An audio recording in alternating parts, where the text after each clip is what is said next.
Posso ouvir um amém? Então tá. E sendo Jesus batizado, estou lendo o verso 16 de Mateus, tá? E sendo Jesus batizado, subiu logo da água, e eis que se lhe abriram os céus, e viu o Espírito de Deus descendo como pomba e vindo sobre ele. E eis que uma voz do céu dizia: este é o meu Filho amado, em quem me comprazo.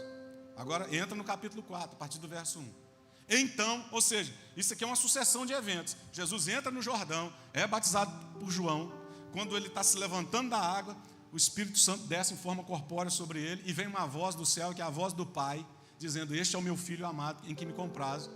Então, muda o capítulo, mas é uma sequência de eventos. Logo depois de ser batizado, então, foi conduzido, verso 1 do capítulo 4, foi conduzido Jesus pelo Espírito ao deserto, para ser tentado pelo diabo. E tendo jejuado 40 dias e 40 noites, depois teve fome.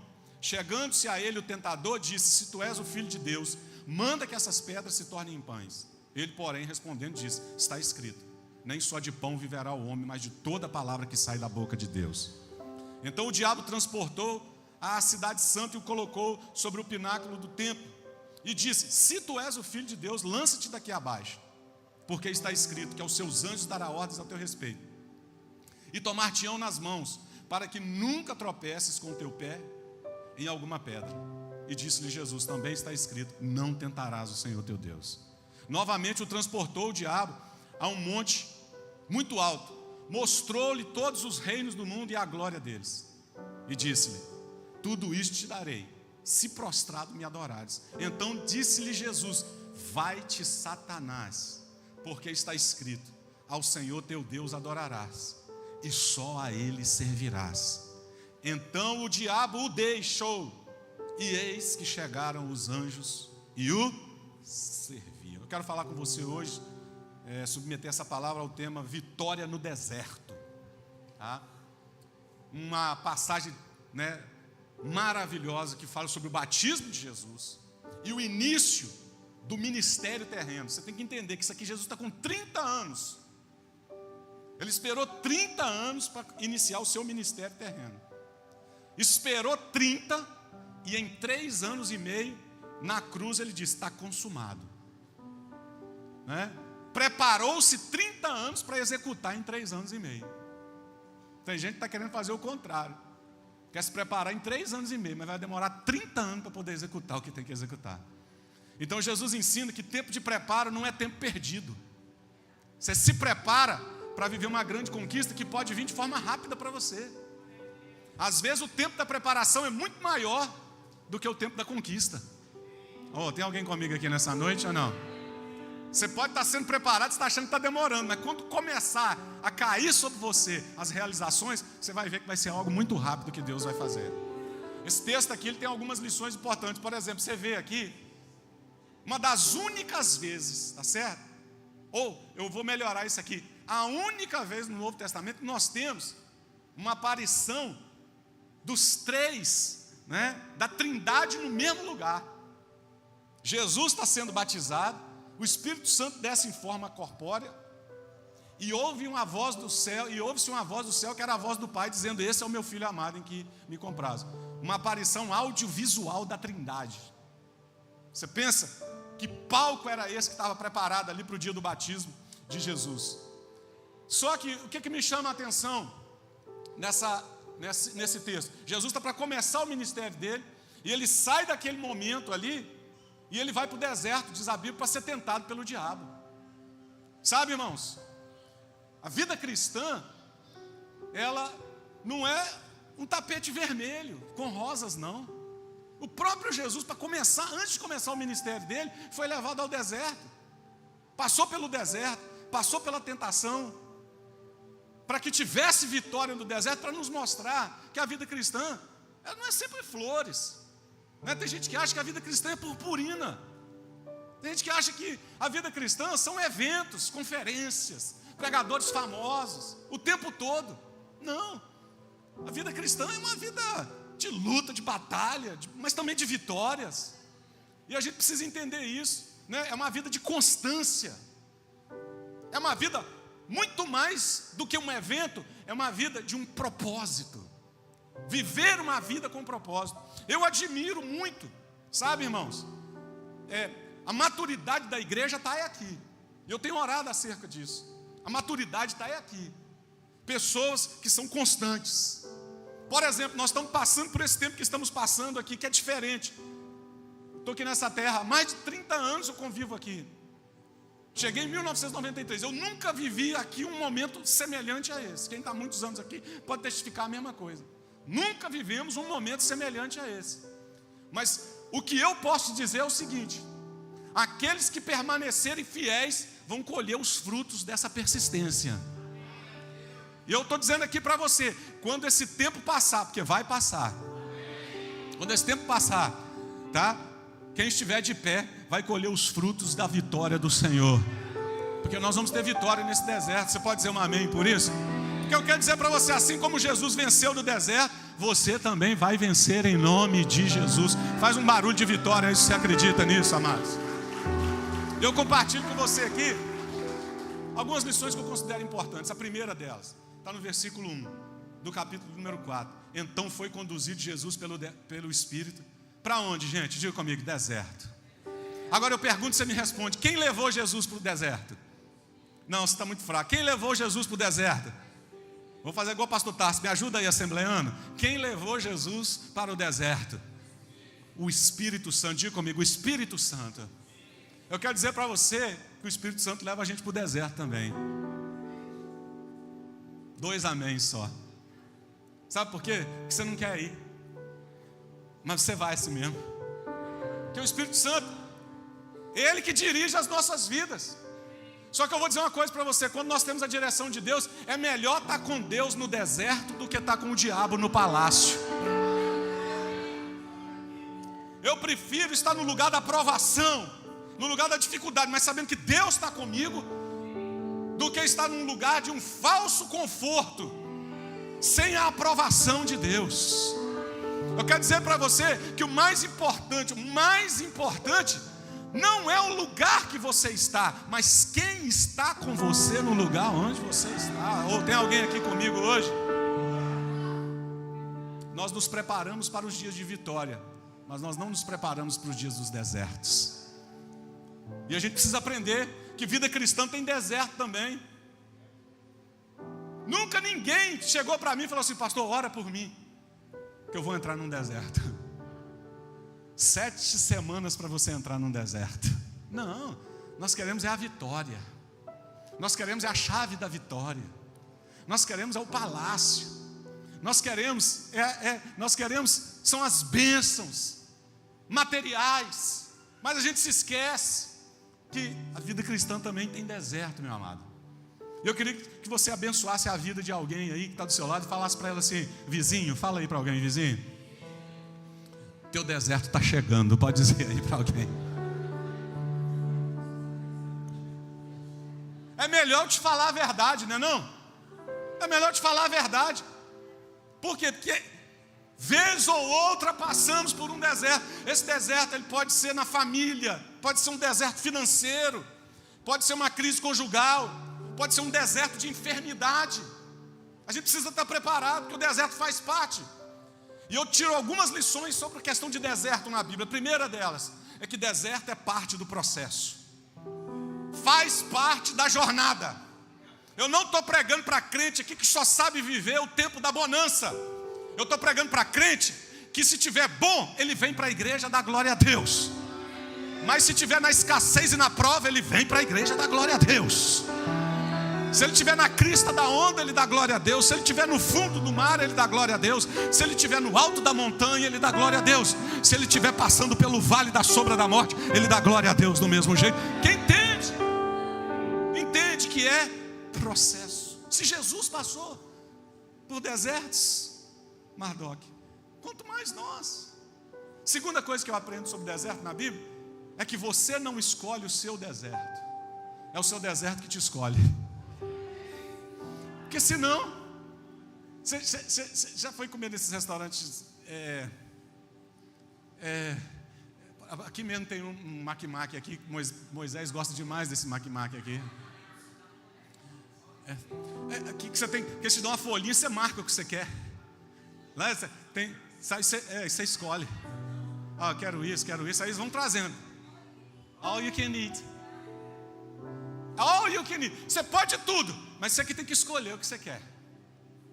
Tem gente que está achando que Deus vai dar uma folhinha dessa. Fala, escolhe aí o seu deserto, as lutas que você quer passar. Aí você escolhe lá, pneu furado. Escolhe só os levinhos, só as entradas. Só que biblicamente esse não é o princípio. A Bíblia diz: o Espírito Santo levou. E não disse para onde estava levando. E não perguntou se queria que levasse. São os nossos desertos que nos escolhem. Não vem uma opção, não vem um cardápio de desertos que nós possamos escolher. Terceira coisa que eu aprendo na Bíblia sobre deserto é que deserto é lugar de aprovação e lugar de reprovação. Quem vai determinar como é que você vai sair desse deserto é você. Sabe, irmãos, não é o lugar, é a determinação e a coragem de quem está no lugar. Sabe por quê? Jesus foi tentado no deserto e venceu. Adão e Eva estavam num jardim, com direito a comer de todas as frutas, de todos os frutos, de todas as árvores. Tinha uma árvore só que Deus falou assim: essa não. Pois eles conseguiram ser derrotados num deserto, e Jesus venceu. Eles conseguiram ser derrotados num jardim, e Jesus venceu num deserto. Então, querido, é quem você é no deserto que você está passando que vai determinar se você vai ser aprovado ou reprovado. Quarta coisa que eu aprendo sobre desertos na Bíblia é que todo deserto é temporário, tem data de validade. Jesus ficou 40 dias nesse deserto aqui. Eu não sei quantos dias serão os seus 40 dias, mas eu tenho uma notícia boa para te dar aqui. Eu não sei se você recebe essa palavra. Tem data para entrar, e a data de sair também já está marcada desse deserto. Ou tem alguém que recebe isso aqui? O choro pode durar uma noite, mas a alegria vai chegar pela manhã. Jesus disse acerca de si mesmo, falou para os fariseus: derrubem esse templo, e daqui 3 dias ele vai ser levantado de novo, falando da sua morte e da sua ressurreição. Jesus estava dizendo: vocês podem me derrubar agora, mas ao 3º dia, no domingo pela manhã, eu vou me levantar vitorioso. Levanta essa mão abençoada aí, que eu quero liberar uma palavra sobre a sua vida. Vai chegar o final desse deserto, em nome de Jesus. Tem alguém que pode fazer um barulho de vitória aí? Então, primeira lição que eu aprendo é que sobre a direção de Deus, que muitas vezes nos leva para o deserto. A segunda lição que eu aprendo aqui, a Bíblia diz no versículo número 2 do capítulo 4: e tendo jejuado, diga comigo, tendo jejuado. Olha o que a Bíblia diz: 40 dias e 40 noites depois teve fome. Sabe o que eu aprendo aqui, querido? O princípio da consagração. Tem vitórias que nós só conseguimos, estou repetindo o que eu já venho falando aqui desde domingo, e estou falando lá no nosso grupo também de membros. Algumas vitórias nós só vamos conseguir através da oração e do jejum. Tem alguns acessos, meu amado, que depende dessa chave. E eu quero glorificar a Deus. Eu quero glorificar a Deus, que você pode pedir alguém para orar por você. Eu estou motivando isso esse mês. Ore por alguém. Mas você quer que eu te fale uma verdade? Tem vitórias, é você que tem que entrar no deserto.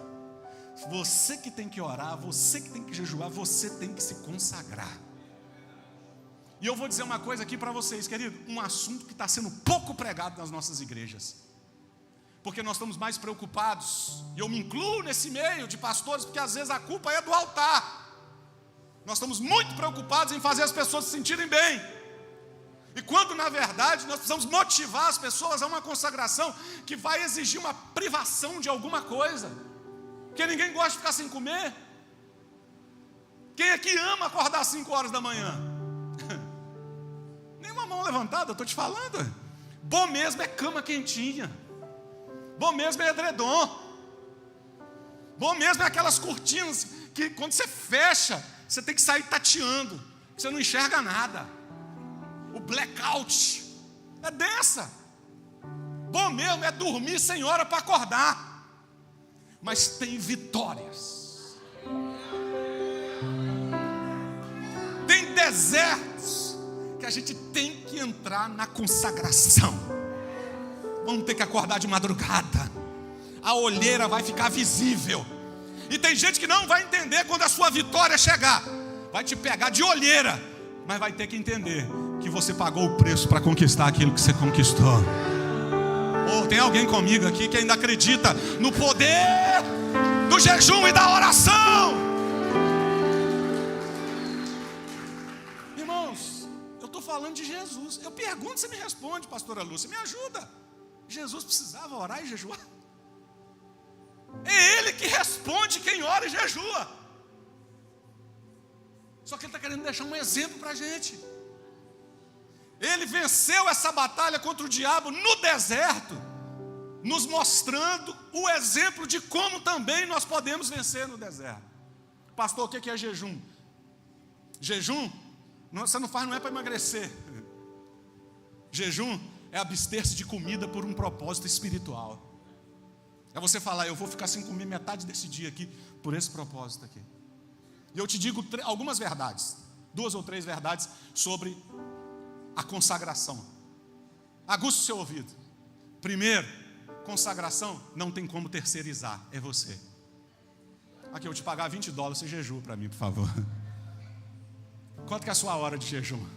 23. Não tem como você terceirizar. Diga para quem está do seu lado, é você mesmo. Diga aí para alguém.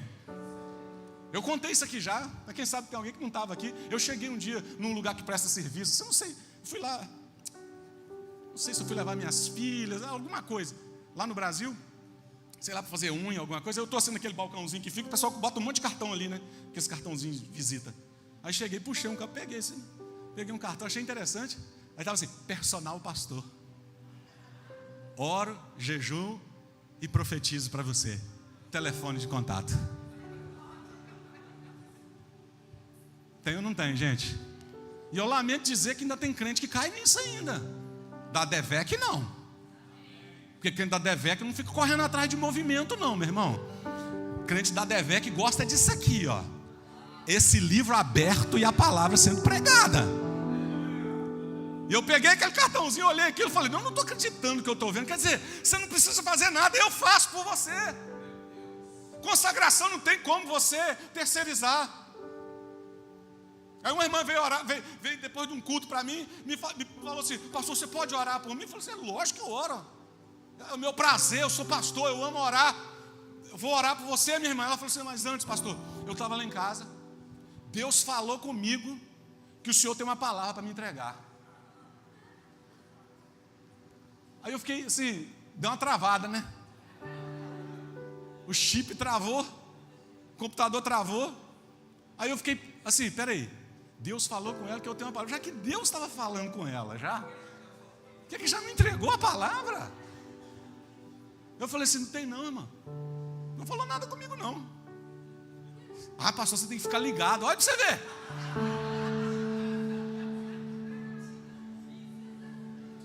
Não dou conta não, gente.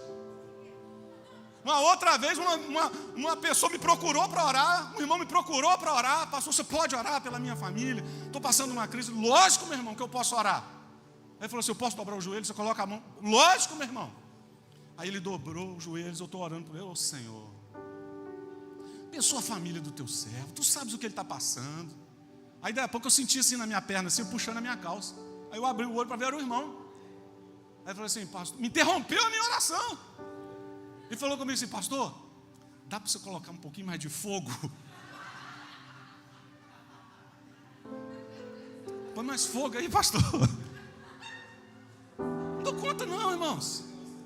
Sabe, não tem problema, eu quero orar por você. O ponto da minha mensagem aqui é que tem coisas que nós precisamos nos envolver no processo. Nós temos que orar, nós temos que pagar o preço.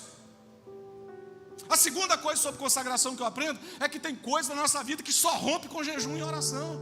Jesus ensinou isso em Marcos capítulo de número 9. A Bíblia diz que Jesus subiu no monte com Pedro, Tiago e João, o monte da transfiguração. Aí quando Jesus desceu, os 9 discípulos que tinham ficado, um homem trouxe o filho dele endemoniado. Jesus viu o tumulto, perguntou, o que está acontecendo aqui? Aí o pai do menino foi até Jesus e falou assim, nós trouxemos aqui, eu trouxe o meu filho endemoniado, os seus discípulos não dão conta de expulsar não. Jesus falou, sai agora. O demônio saiu. Aí depois que terminou o culto, eles estavam fazendo um lanche lá de fora, ali na cantina. Aí os discípulos chegaram para Jesus e falaram assim, vem cá, por que o senhor conseguiu e a gente não? Aí Jesus falou, porque tem casta de demônio que só sai com jejum e oração. Tem coisas que para a gente romper, meu irmão, nós vamos ter que entrar para batalhar e entrar preparado para isso. E a terceira coisa sobre consagração que eu aprendo na Bíblia, que consagração é você dizendo para a sua carne quem é que está no controle da sua vida. Consagrar é subjugar a carne. É você dizer que Deus é que domina a sua vida, não é um prato de comida, não é um sono perfeito, que de vez em quando você vai ter que subjugar. É o que eu disse aqui agorinha. A nossa carne, sabe o que a nossa carne quer, irmão? Arroz, feijão, ovo frito em cima, tomate e bife acebolado. Nossa carne quer 6 pães franceses de manhã. Nossa carne quer gordura. Nossa carne quer prazer. Nossa carne quer série da Netflix. Nossa carne quer ficar de olho nisso aqui o dia inteiro. É isso aqui que a nossa carne quer. Agora o jejum vai fazer você falar assim, hoje eu não ponho a mão em você. Hoje eu vou acordar de madrugada para orar. A sua carne não quer, mas você está subjugando os seus desejos. Isso é que é consagrar. É você dizendo, nada nesse mundo vai mandar em mim. Eu sou dirigida pelo Espírito Santo de Deus. Uma outra lição que eu aprendo aqui está no verso de número 3. Você está anotando isso? Pelo amor de Deus, você está grifando isso na sua Bíblia? Olha o que o verso 3 do capítulo 4, bota aqui na tela para mim. E chegando-se a ele, o tentador disse, se tu és o Filho de Deus, diga comigo, se tu és o Filho de Deus, manda que estas pedras se tornem em pães. O primeiro teste de Jesus não foram as 3 propostas do diabo: transformar a pedra em pães, pular do pináculo, ou se prostrar diante do diabo em troca dos reinos deste mundo. Isso aí veio depois. Você sabe qual foi o primeiro teste de Jesus no deserto? É o teste da identidade. Porque o diabo disse para ele 3 vezes, se tu és o Filho de Deus. Quis lançar uma dúvida. Ou seja, você é mesmo filho de Deus? Então, se tu és o Filho de Deus, transforma essas pedras em pães. Então, querido, aqui é o teste da identidade. Nunca permita, tem alguém comigo aqui hoje à noite? Nunca permita que o diabo coloque uma dúvida no lugar onde Deus já colocou uma certeza. Nunca permita que o diabo coloque uma dúvida onde Deus já colocou uma certeza. Eu pergunto para vocês, e o texto que eu li no capítulo 3, verso 16, verso 17. Quando Jesus foi batizado por João, o que a voz do céu dizia? Este é o meu filho amado, em quem me compraz. Você reparou isso? Que logo depois do batismo, do Pai dizer para Jesus, você é meu filho, aparece o diabo para dizer, se tu és o filho. Porque o diabo sempre vai tentar colocar uma dúvida onde Deus já colocou uma certeza. Agora isso aqui me ensina uma coisa muito interessante. O diabo chegou, foi atrasado. Porque quando ele chegou com o si, Deus já tinha chegado com a certeza antes. Oh, tem alguém aqui que pode celebrar esse Deus? Tu és o meu filho amado. Eu quero dizer para você que você não é o rótulo, nem que o diabo e nem que as pessoas colocam em você. Você não é o rótulo que as pessoas, vou repetir isso aqui até isso encaixar, até isso encarnar, até isso abraçar o seu coração. Você não é o rótulo que as pessoas colocam em você e nem o diabo coloca em você. Você é o que Deus já falou ao seu respeito. Sabe por quê? Para as pessoas você é imigrante. Para as pessoas você é da América Latina. Para as pessoas você está aqui, entendeu? Não vai dar nada na sua vida. Para as pessoas você é um frustrado. Para as pessoas vai passar vergonha. Isso é o rótulo que as pessoas colocam. Mas deixa eu dizer para você uma coisa que Deus já falou a seu respeito. João 1,12. Todos aqueles que o receberam foram feitos filhos. Eu quero dizer para você que no mundo espiritual não corre essa palavra illegal alien ao seu respeito. Não é imigrante, não. Lá no mundo espiritual corre assim: todo o inferno tem que olhar para você e saber que no mundo espiritual você é filho de Deus. Abençoa a vida de alguém que está do seu lado e fala assim: você é filho de Deus. Diga aí para alguém: você não é bastardo, você não é primo, você não é primo terceiro, você não é aquele primo longe, não. Você é filho de Deus. Onde estão os filhos de Deus aqui nessa noite? Oh, aleluia.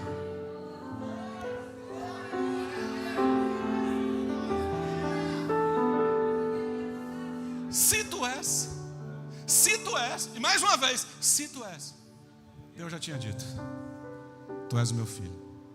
Jesus, que era 100% homem e 100% Deus, tá?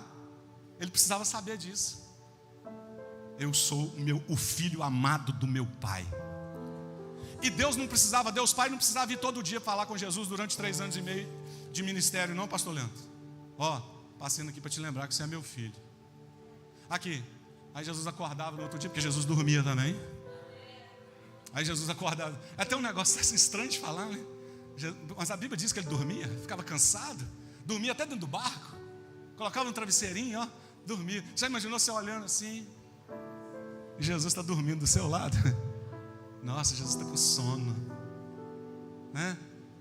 Você pensa comigo? Deus Pai não precisava falar com ele todo dia: tu és meu filho. Uma vez que falou: eu sou filho. Tem gente que quer que Deus fique repetindo aquilo que ele já falou uma vez com você. Sabe aquele negócio? Deus fala comigo de novo. O quê? Aquilo que já me falou 50 vezes. Não precisa. Você é filho. Se você nunca mais ouvir isso, da agora até Jesus voltar, ou até a sua morte, eu quero dizer para você: você é filho de Deus. Nosso problema é ser viciado na aprovação dos outros. Que os outros têm que ficar falando alguma coisa que Deus já falou.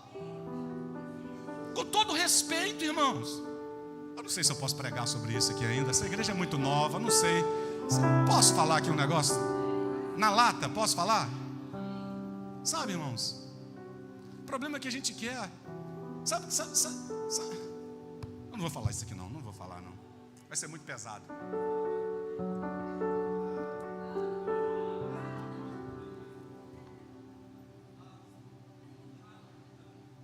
A pessoa quer se emocionar com alguém que vem profetizar para ela dizendo assim: meu filho, tu és amado meu. Beleza? Não tem nada revelado aí. Eu tenho uma obra na sua vida. Você quer ver crente que gosta de ouvir isso, irmãos? Eu posso pregar 10 vezes aqui dizendo: Deus tem uma obra na sua vida. Mas se alguém for até você e falar assim: eis que te digo, você chora e cai. Não! Deixa eu dizer uma coisa para você aqui, querido. Eu já estou dizendo para você: você é filho amado. Deus tem uma obra na sua vida. E o diabo não vai impedir que isso aconteça. Porque você é filho amado. Caminhando para encerrar. Verso de número 3: e chegando-se a ele o tentador disse: tu és filho de Deus, manda que essas pedras se tornem pães. Aprenda, querido. Consagração não é tentação. Consagração é preparação para vencer a tentação. O momento da consagração não é o momento da tentação. O momento da tentação, o momento da consagração é a preparação para quando o tentador chegar. Está te preparando para você ter discernimento como é que você vai lidar com isso. Algumas verdades sobre a tentação. Guarde isso, por favor. Não ore pedindo a Deus para te livrar da tentação, porque Deus não nos livra da tentação. Lembra da oração de Jesus em Mateus capítulo 6, versículo de número 13? Jesus orou dizendo assim: não nos deixe cair em tentação, mas livra-nos do mal. Você pede para ser livre do mal e ora para não cair na hora da tentação. Por quê? Porque todo mundo vai ser tentado. Não tem ninguém aqui que pode dizer assim: pastor, olha, desde o ano passado, graças a Deus, eu não estou sendo tentado em nenhuma área da minha vida. Não, tentação, geralmente ela aparece todos os dias. Aqui estão os 3 níveis da tentação. Guarde isso. Número 1, o diabo sempre vai te tentar com uma coisa que você quer. Guarde isso. O diabo sempre vai te tentar com alguma coisa que você quer. Eu pergunto, você me responde. Jesus estava jejuando quantos dias? 40. Estava com fome? Qual foi a primeira coisa que o diabo ofereceu para ele? Pão. Sempre vai aparecer uma oferta de alguma coisa que você quer. O diabo não vai te tentar com uma coisa que você não quer. Você odeia chocolate, o diabo vai chegar te oferecendo. Coma esse chocolate. Você vai tirar de letra. Ele sempre vai querer te oferecer algo em alguma área que você já está olhando para ela. Jesus ia comer, só que não o pão oferecido pelo diabo, que era transformar pedras em pães. Segundo nível da tentação é: todas as vezes que você for tentado, vai despertar em você um desejo de autopromoção. O diabo gosta de usar essa estratégia, de você mostrar quem você é. Olha a tentação. E levou-lhe ao pináculo do templo, 70 metros de altura. Quantos metros de altura? O templo de Salomão, 70 metros de altura. O diabo leva Jesus ao templo, o pináculo do templo, e diz assim: salta daqui, porque está escrito, está nos Salmos, aos seus anjos dará ordem ao seu respeito, para que te carreguem. O que é o templo? É o centro religioso de Jerusalém. É o lugar onde estão os fariseus, os mestres da lei. A nata de Jerusalém estava lá. Olha o que o diabo estava querendo fazer. Vai lá e dá um show, porque você pode. Mostra para eles que o seu pai pode mandar anjos. Já pensou Jesus? Ah, é? Então tá bom, então vou aceitar. Pular do templo, e os anjos vinham e pegavam Jesus. Jesus foi convidado a se autopromover. Muito cuidado quando você for tentado numa área da sua vida e aquilo que está sendo oferecido é para você mostrar que você é bom. O desejo de Deus é nos guardar em humildade e não em exibição. Você não está comigo aqui hoje à noite, não? Então, muito cuidado. Todas as vezes você vai, mostra lá que você é. Mostra lá. Essa igreja precisa saber que você tem esse talento. Eles precisam saber que você é o cara. Você é a cara. Guarda o seu coração. Quem aqui tem talento de Deus, guarde o seu coração. Você não precisa mostrar quem você é. Você precisa saber quem você é em Deus. E o terceiro nível da tentação? Na tentação, o diabo sempre vai querer mostrar um caminho mais fácil. Lembra do terceiro? Se tu és o filho de Deus, ó, se você se prostrar e me adorar, eu te dou todos os reinos do mundo. O diabo faz uma promessa que ele não pode cumprir. Na tentação, o que é que o diabo estava propondo para Jesus? Você não precisa morrer na cruz, só se prostra aqui e me adora que eu te dou tudo. Um atalho. Cuidado com os atalhos da prosperidade, cuidado com os atalhos da vida espiritual. As nossas conquistas, meu amado, pelo menos a maioria delas, elas passam por desertos, elas passam por calvários, elas passam por sacrifício. Só que tem gente querendo cortar caminho, atalho. Não, fica naquilo que Deus propôs para você. Passe pelo deserto, passe pelo calvário, porque depois você vai ter legitimidade para testemunhar das suas conquistas. Tem alguém comigo aqui hoje ou não? Agora você repara, o que é que Jesus usou para vencer a tentação? Todas as vezes que o diabo falava, Jesus respondia, sim ou não? O diabo dizia, transforma essas pedras em pães. Jesus dizia, está escrito. Levava no pináculo do templo, se joga aqui, porque está escrito a teu respeito que os teus anjos vão te colher. Jesus dizia, também está escrito, não tentarás o Senhor teu Deus. Sabe como é que Jesus venceu o diabo? Com a palavra. E você sabe por que tem muitos crentes que estão caindo? Porque está faltando isso aqui, ó. Está faltando isso aqui. Jesus venceu o diabo na palavra. Jesus venceu a carne na consagração e venceu o diabo com uma palavra. Eu tenho orado a Deus para o nosso povo atender o pedido do nosso pastor a cada Santa Ceia. Tem um livro da Bíblia para ler todo mês aqui, nessa igreja. Tem um texto para a gente citar todo mês aqui nessa igreja. E eu sei porque o pastor está fazendo isso. A preocupação dele com crentes que não abrem mais a Bíblia para ler. Leia a palavra, porque você vai precisar. Diga para alguém que está do seu lado, você vai precisar. Fala para alguém, você vai precisar conhecer a palavra para vencer o diabo quando ele vier. Tem alguém comigo aqui ou não? Jesus não disse assim. Espera aí um pouquinho. O que eu ouvi mesmo no YouTube? Espera aí, diabo, só um pouquinho. Tem um cara lá que falou um negócio lá no YouTube que eu estou tentando lembrar aqui. Não, era a palavra que estava dentro dele. Está escrito. Quantas vezes você vai dizer está escrito, meu irmão? Quando o diabo vier te tentar. Crentes que não leem a Bíblia, não fazem devocional, não acordam um pouquinho mais cedo, abre um texto, lê e fala: Senhor, vai ministrando ao meu coração isso que eu estou lendo aqui. Aí quando o diabo aparece, aí ele: Satanás, espera aí agora, você vai ver o que eu vou fazer com você aqui agora. E o diabo está olhando e está falando assim: conhece nada da Bíblia, vai tomar rasteira até não querer mais. Leia a palavra. Tem alguém comigo aqui hoje ou não?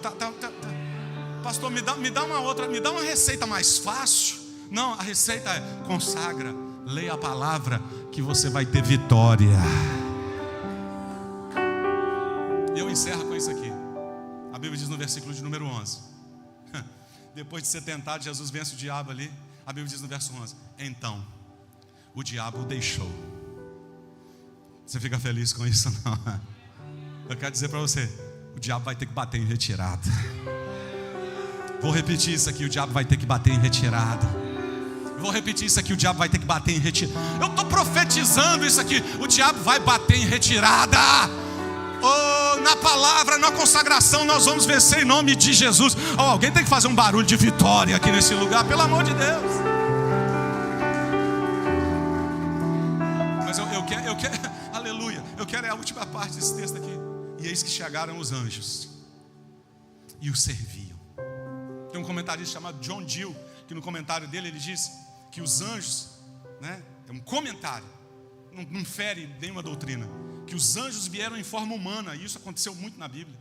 Vieram em forma humana e trouxeram não só comida para Jesus, para encerrar aquele ciclo de jejum, trouxeram comida e consolo para ele, como se eles fizessem assim: muito bem, você venceu essa primeira etapa, o Pai é contigo, você é amado do Pai, sabe? Trouxeram uma palavra de consolo para ele, e não só o alimento. E aqui eu aprendo um ponto muito importante para nós vencermos os nossos desertos. O que? Todos nós precisamos em algum momento, eu já preguei sobre isso aqui recentemente também, nós precisamos de um renovo espiritual na nossa vida, um consolo diante dos desertos que nós enfrentamos. Sabe, querido, nossa vida não é só guerra, nossa vida não é só usar a capa do Superman ou da Mulher Maravilha. Não, nossa vida também depende de sermos renovados, ter as nossas forças renovadas, porque Deus conhece os nossos limites. Se até Jesus precisou de consolo, precisou de conforto, precisou de alimento, imagina cada um de nós. A nossa vida não é só ataque todo dia. Pastor, é luta, hoje eu estou aqui, batalha. Não, eu quero dizer para você, tem consolo, tem anjos enviados de Deus para trazer um consolo para a nossa vida. Eu estou pregando para a gente aqui que está vindo de batalhas longas. Pastor, eu já estou mais de 40 dias, Jesus estava 40 dias no deserto, eu estou há mais de 40 dias. Eu quero liberar uma palavra sobre a sua vida aqui, meu amado. Vai ter uma trégua aí que Deus vai preparar para você, um tempo de refrigério, um tempo de renovação espiritual. Eu estou pregando para a gente aqui que Deus trouxe você aqui hoje para renovar suas forças espirituais. Você está passando por um deserto, esse deserto vai ter um final. Deus está preparando para você. Olha o carinho do Pai com Jesus. A Bíblia diz que o diabo o deixou e os anjos vieram. Era como se o Pai tivesse dizendo: vai lá consolar o meu filho amado. Sabe, Deus está olhando para nós aqui hoje e está dizendo: essa batalha que nós estamos enfrentando aqui, nós já entramos nela, mas ela tem data para terminar no nome de Jesus. e já tem ordens liberadas do céu para a nossa vida, para trazer um consolo para nós, em nome de Jesus. Ou tem alguém que acredita nessa palavra aí? Faz um barulho de vitória.